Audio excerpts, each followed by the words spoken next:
want to show you a neat accessory that I have for my 3-ton air conditioner. It's called Kool Kap.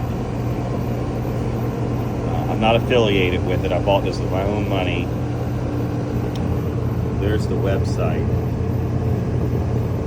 I bought this at a local air conditioning supply house at least probably 8 years ago.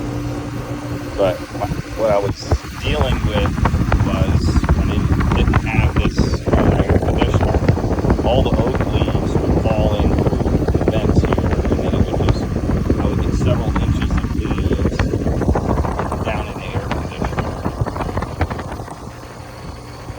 This prevents the leaves from getting in the air conditioner, because when it shuts off, it comes down like this.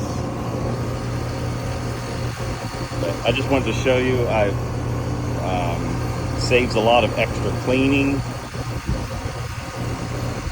and hopefully it'll make your air conditioner last longer. And it's called Kool Kap.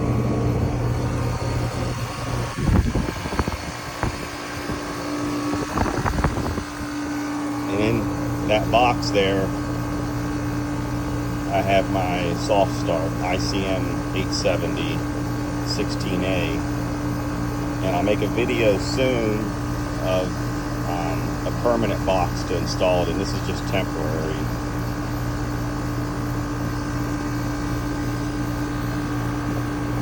All right, thanks for watching.